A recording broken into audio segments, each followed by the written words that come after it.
கள்ளக்குறிச்சியில் நடந்த சம்பவம் அப்படின்றது ஒரு பூதாகரமாக வெடிச்சிருக்கு. தமிழக அரசு பல்வேறு நடவடிக்கைகள் எடுத்திருந்தாலும், அந்த நடவடிக்கைகள்லாம் போதுமானதா அப்படின்ற ஒரு கேள்வி பொதுமக்களிடம் எழப்படுகிறது. இந்த சம்பவம் என்ன நடந்துச்சு? உண்மையாலுமே இதுக்கான காரணம் என்ன? அப்படின்ற பத்தியெல்லாம் பேசுறதுக்காக மூத்த பத்திரிகையாளர் குபேந்திரன் அவர்கள் நம்மோடு இணைந்திருக்கிறார். அவர்கிட்ட பேசலாம். சார் வணக்கம். வணக்கம். கள்ளக்குறிச்சியில கள்ளச்சாராயம் குடிச்சு உயிரிழந்தோட எண்ணிக்கை அப்படின்றது தற்போதைய நிலவரப்படி ஒரு 35க்கும் மேற்பட்டோர் உயிரிழந்திருக்காங்க. இதுக்கு என்ன காரணம் சார்? கள்ளச்சாராயம் ஏன் குடிக்கிறார்கள் அப்படின்னு பார்த்தீங்கன்னா, ஈஸியாக கிடைக்குது. போய் கடையை தேடி அலைய வேண்டியதில்லை. ஒன்று, விலை குறைவாக இருக்குது. இந்த ரெண்டு ரீசனுக்கு தான் கள்ளச்சாராயம் இன்னும் பல இடங்களில் இருக்குது, இல்லைன்னு சொல்ல.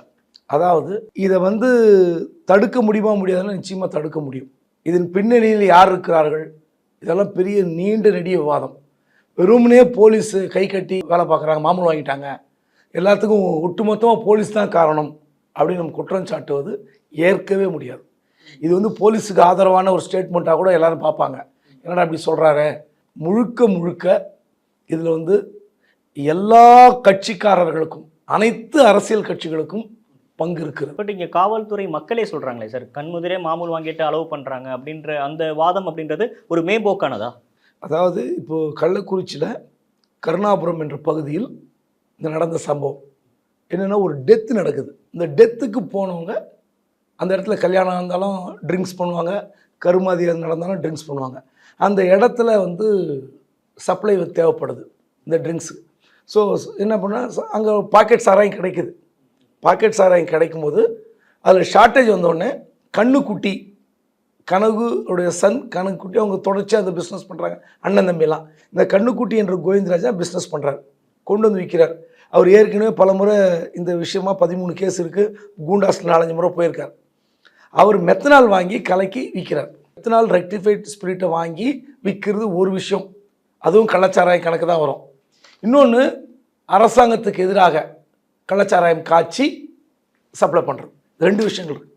அது ரெகுலராக கள்ளச்சாராயம் காய்ச்சி அந்த சரக்கு குடிக்கிறது உயிரிழப்பை ஏற்படுத்துவதே இல்லை.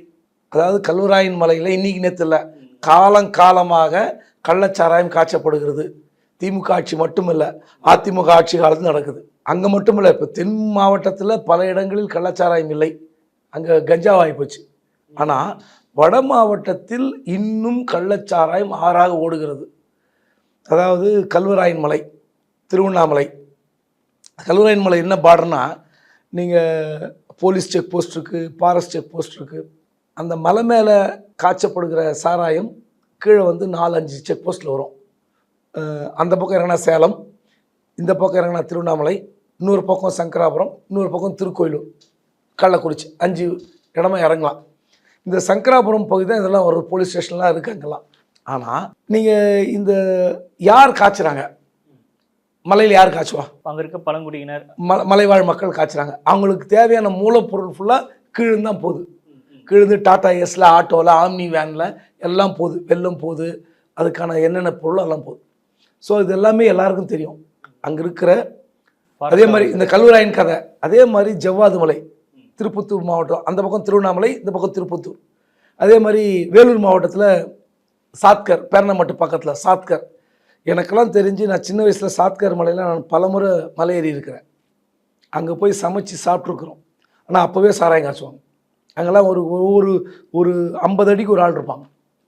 நீங்கள் யார் எது அந்த பசங்க போலீஸாக அவங்க டூருக்கு வந்தாங்கன்னு தெரியும்.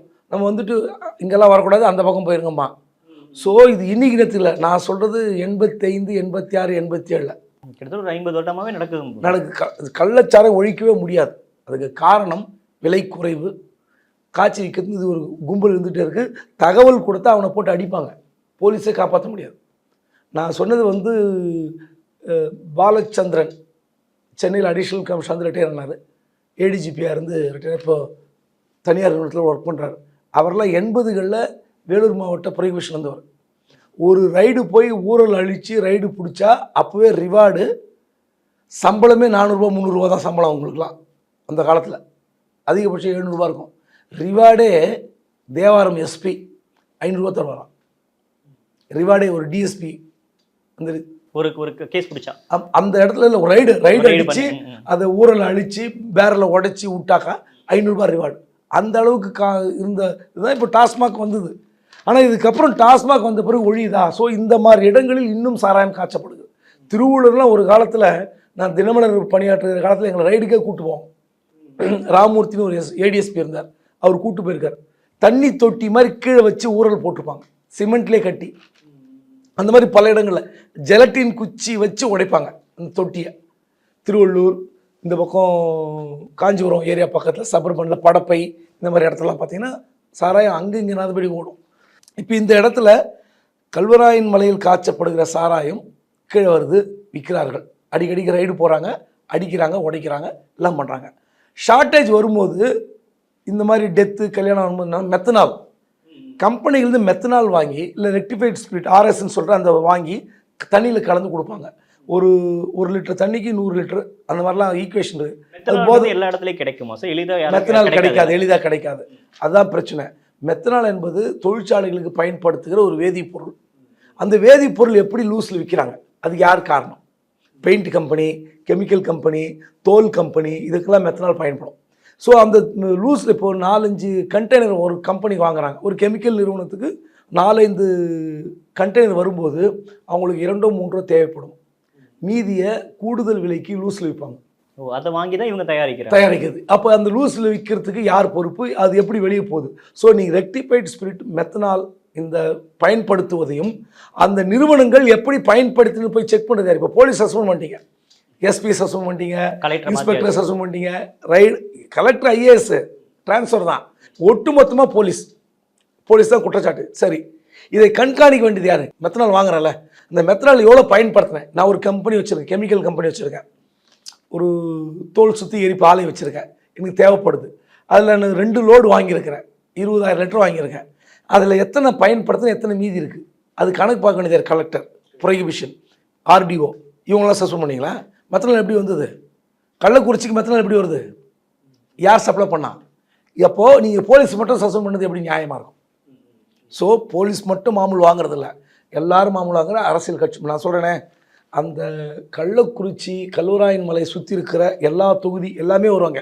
அந்த தொகுதியில் இருக்கிற எம்எல்ஏ, நகர செயலாளர், ஒன்றிய செயலர் எல்லாருக்கும் தெரியும். இன்னும் சொல்ல போனால் ஊராட்சி தலைவர், பஞ்சாயத்து தலைவர் எல்லாருக்கும் தெரியும் எங்கே விற்கிறாங்க, எங்கே காய்ச்சுறாங்க, என்ன பண்ணுறாங்க. நீங்கள் போய் ரைடு போலீஸே போக முடியாது, போலீஸ் அடிப்பாங்க, திருப்பி அடிப்பாங்க. நீங்கள் ஒரு ரைடு போய் 1-2 அடிக்கலாம், ஒரு 2-3 ஊரில் அடிக்கலாம், 2-3 இடத்துல அடிக்கலாம், இன்னொரு 5 இடம் போகவே முடியாது. மலையில் போய் நீங்கள் எப்படி பண்ணுவீங்க? டெரைனில் அடிக்கலாம். ஏன் சவுத்தில் வந்து சாராயம் ஒழிக்கப்பட்டதில் டெரைன்? நீங்கள் சிவகங்கை, தூத்துக்குடி, திருநெல்வேலியில் மலை பிரதேசம் அதிகமாக கிடையாது. நீங்கள் டெரைன், சமவெளியில் போலீஸ் போய் துரத்தி பிடிக்கலாம், அடிக்கலாம், எல்லாம் பண்ணலாம். இங்கே மலை, இந்த சாத்கர், பேரணாம்பட்டில் சாத்கர் இன்று வரை காய்ச்சப்படுகிறது. நீங்கள் ஒன்றும் வேணா கூகுள் எடுத்து போட்டு பாருங்கள். சாத்கர்னா போலீஸுக்கு தகவல் கொடுத்து அந்த வீட்டை அடித்து நொறுக்குறார்கள். பேரணாம்பட்டில் ஒரு பொம்பளை வீட்டை இன்ஃபார்மரே வச்சிருக்க முடியாது, இன்ஃபார்மரில் அடிக்கிறாங்க அந்த வீட்டை. அப்போ என்ன அர்த்தம்? ஒவ்வொரு வில்லேஜிலும் விஓ இருப்பாங்க. ஐயா, விஓவுக்கு தெரியாதா? இப்போ நான் பிரதான கட்சிகளை விட்டுறேன், எத்தனை சிறிய கட்சிகள் இருக்குது, அந்த கட்சிகளுக்கு தெரியாதா எங்கே விற்கிறான், எப்படி வரான், எப்படி போகிறான்? ஏன் புகார் கொடுக்கல, ஏன் காட்டி கொடுக்கல? இருக்க முடியாது. அரசு இப்போ நீங்கள் போஸ்ட் பண்ணீங்களா, தாசில்தார் இருக்காரு, தாசில்தார் என்ன பண்ணீங்க? தாசில்தாருக்கு ஒரு கெமிக்கல் கம்பெனியில் போய் ரைடு பண்ண முடியும், ரெவன்யூ ஆஃபீஸரு. அப்போது இது எல்லாம் பார்த்திங்கன்னா ஏகப்பட்ட குழப்பங்கள் இருக்கின்றன. இதெல்லாம் தாண்டி நீங்கள் வந்து கட்டுப்படுத்த முடியாதுன்னா 2 விஷயம் தான். டாஸ்மாக் வந்து இவ்வளோ இடத்துல இருக்குது, ஆனாலும் ஏன் அதை வாங்கி குடிக்கிறாங்க? 140 ரூபா ஒரு குவார்ட்டர். வறுமையில் இருக்கிறவனுக்கு 140 ரூபா கொடுத்து வாங்க முடியாது. மூட்டை தூக்குவான், ஆட்டோ ஓட்டுவான், இல்லை கூலி வேலை செய்வான், ஏதோ ஒன்று செய்வான். அவனுக்கு 140 ரூபா என்பது அதிகம். ஸோ அவனுக்கு 50 ரூபாய்க்கு ஒரு பாக்கெட் கிடைக்குது, 2 பாக்கெட் 100 ரூபா. 150 ரூபா கொடுத்து 3 பாக்கெட்டு. அவன் சம்பாதிக்கிற 100 நாள் வேலைவாய்ப்பு திட்டத்தில் போகிறானோ எதில் போனாலும் அவனுக்கு 3 பாக்கெட் கிடச்சிடும். ஸோ அவனுக்கு வந்து அதிக போதை, குறைந்த விலை, சுலபமாக கிடைக்கிறது. கடையெல்லாம் தேடி போக வேண்டியதில்லை, எங்கெங்கே பாயிண்ட் இருக்கோ அந்த பாயிண்டில் கிடைக்கும். ஸோ அப்போ என்ன பண்ணணும் அரசாங்கம்? நீங்கள் வந்து குடிப்பதை தடுக்க முடியாது, கட்டுப்படுத்த முடியாது, ஒழிக்க முடியாது என்பதற்கு தான் இந்த மதுக்கடைகள் திறந்து வைக்கப்பட்டிருக்கின்றன. ஸோ வந்து முழுவதுமாக மதுவிலக்கு கொண்டு வரப்பட்டால் பக்கத்து மாநிலங்களிலிருந்து வாங்கிட்டு வந்து பாட்டில் வந்துடுவாங்க, இல்லைன்னா சாராயம் காய்ச்சப்படும், கள்ளச்சாராயம் பயங்கரமாக இருக்கும். கோவிட் சமயத்தில் அப்படி தான் சார் நடந்துச்சு. ஸோ இந்த மாதிரி விவகாரத்தில் நீங்கள் கடையை திறக்கிறோம், சரி அரசாங்கம் திறந்தாச்சு, ஏன் இவர்களுக்கு மலிவு விலை மது இருக்கக்கூடாது?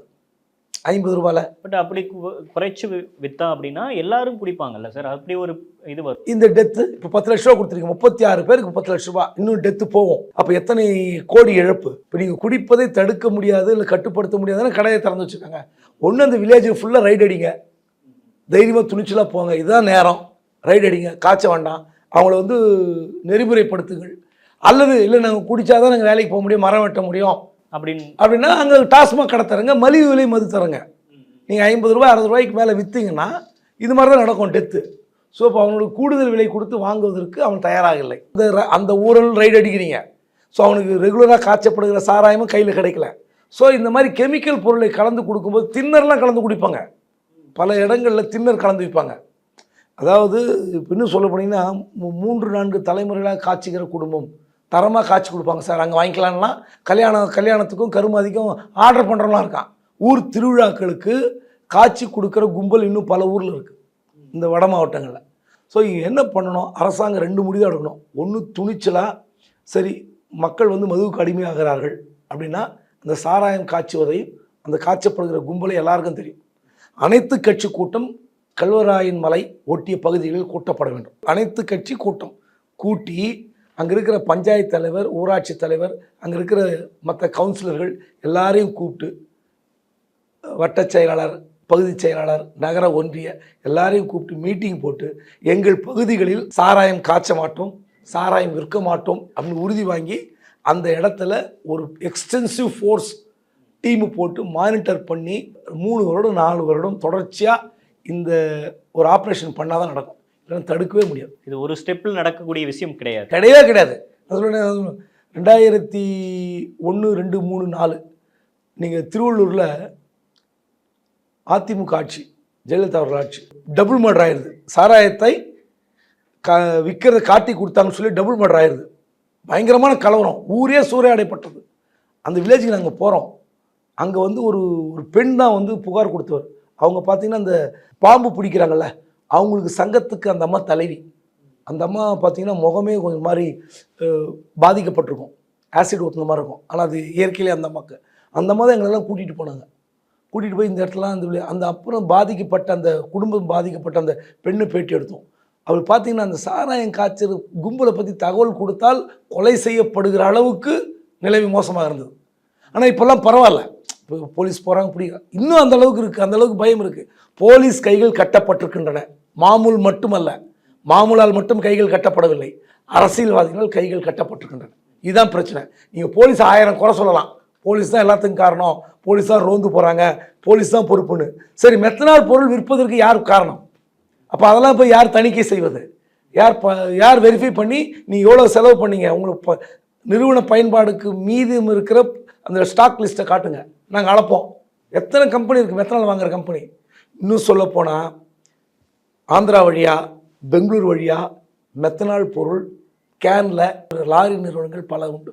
லஞ்சத்துக்கு பணத்துக்காக நீங்கள் இப்போது இதெல்லாம் வருதுல்ல, வாஷிங் மிஷின், மிக்சி, கிரைண்டர்லாம் வருது, எல்லாம் சப்ளை பண்ணுறாங்களே, அதுக்கு இடையில வச்சு எடுத்துன்னு வருவாங்க. இதெல்லாம் போலீஸ் பிடிச்சி செய்தியாக போட்டிருக்கேன். ஸோ இதெல்லாம் வந்து பார்த்திங்கன்னா யார் ரொம்ப எக்ஸ்டென்சிவாக நீங்கள் ஆப்ரேஷன் பண்ணால் தான் இதெல்லாம் தடுக்க முடியும். ஸோ அதனால் வெறும் போலீஸை மட்டும் இதில் குறை சொல்வதால் பலனே கிடையாது. இதில் எல்லா கட்சியினருக்கும் பணம் போகுது. நீங்கள் இதில் வந்து நீங்கள் கேட்கலாம் எல்லா கட்சியுமான்னு, சில கட்சிகள், எல்லா கட்சிக்கும் பாரபட்சமே இல்லை, பாரபட்சமே கிடையாது. எப்படி வந்து நம்ம மக்கள் வந்து மணலில் வந்து எல்லா கட்சியும் வந்து வாங்கிட்டு இருக்காங்களோ அதே தான்.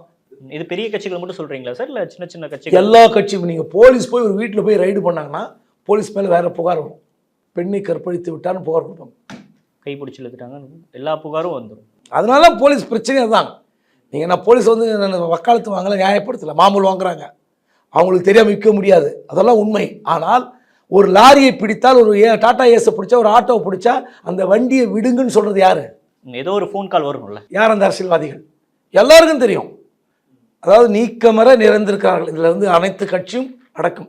ஸோ அதனால் வந்து இந்த விஷயத்தில் அரசியல்வாதிகள் முதல்ல திருந்தணும். இல்லையா அரசாங்கம் வந்து கொள்கையை மாற்றிக்கணும். நாங்கள் இல்லைங்க கள்ளு கடையை சாராய கடை திறந்துடுறோம், மலிவு விலை மது விற்கிறோம், வேறு வழி இல்லை அவங்களுக்கு. நீங்கள் வந்து மது குடிப்பதை வந்து குறைக்கிறோம்லாம் முடியவே முடியாது. இப்போ இந்த டெத் நடந்ததில்ல, இப்போ 1 வருஷத்துக்கு முன்னாடி இங்கே மரக்காணத்தில் ஏகேஆர் குப்பத்தில் நடந்த 20 பேர் இருந்தாங்க, 23 பேர் இருந்தாங்க. 23 பேர் இருந்தாங்க. அதுக்கும் பணம் கொடுத்தாங்க. இப்போ அடுத்த வருடம் 1 வருடம் இப்போ கொடுக்குறாங்க. உடனே வந்து அரசியல் கட்சிகளை அரசியல் பண்ணுவாங்க. எல்லா ஆட்சி காலத்தில் நடந்திருக்கு. கள்ளச்சாராயம் என்பது ஒரு ஆட்சி காலத்தில் குறைவாக இருக்கலாம், அவ்வளோ ஆட்சி காலத்தில் அது அதிகமாகும். கள்ளச்சாராயம் காய்ச்சுவதை தடுக்கணும்னா 2 வழி தான். ஒன்று, துணிச்சலாக அதில் சம்மந்தப்பட்டுக்கிற எந்த அரசியல் கட்சி பிரமுகராக இருந்தாலும் தூக்கி உள்ளே போடணும். இந்த வண்டி விடுங்க, தொடாதீங்க, பார்த்து பண்ணுங்க, அது மாதிரி பண்ணாலே ரிஸ்க் தான்.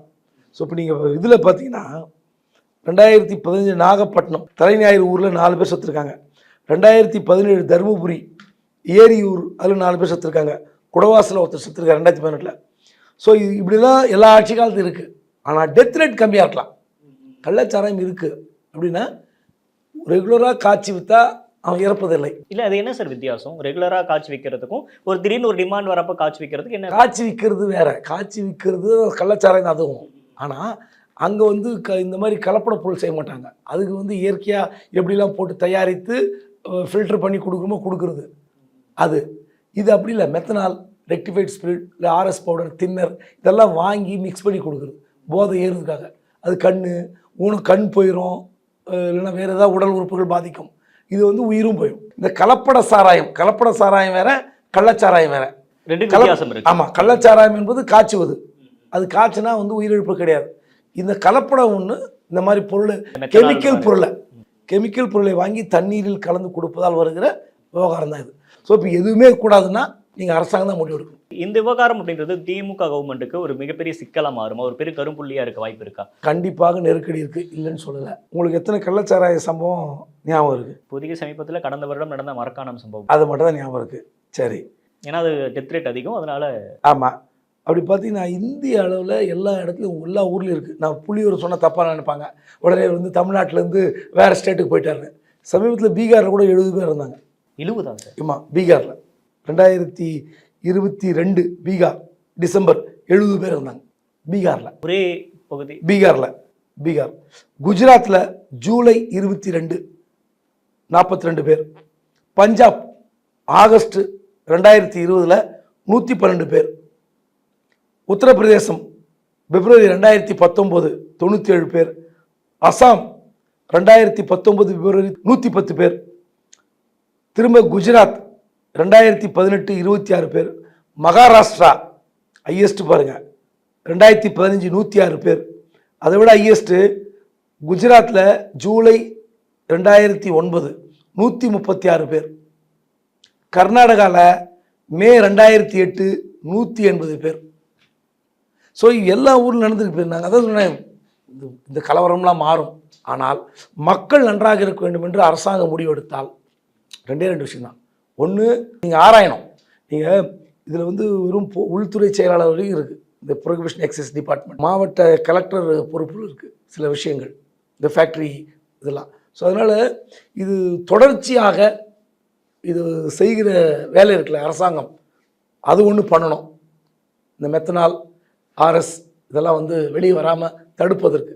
ஏன்னா நான் ஒரு கம்பெனி நடத்துகிறேன், எனக்கு ஒரு லோடு அதிகம், நான் 2 லோடு ப்ரொக்யூர் பண்ணுவேன். ஒரு லோடுக்கு 25 லட்சம் கொடுத்து வாங்கிட்டு இன்னொரு லோடு இருக்குல்ல, அது நான் 1 கோடி ரூபாய் விற்க முடியும் லூஸில் விற்றா.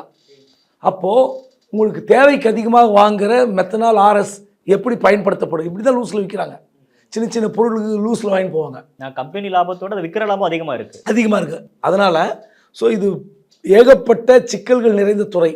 ஒன்று சிம்பிளாக சாராய கடை, கள்ளு கடை, மலிவு விலை மது, இல்லை தொடங்கினா ஆட்சிக்கு அரசாங்கத்துக்கு சிக்கல் வரும் அப்படின்னா துணிச்சலாக நீ வேறு வழியே இல்லை.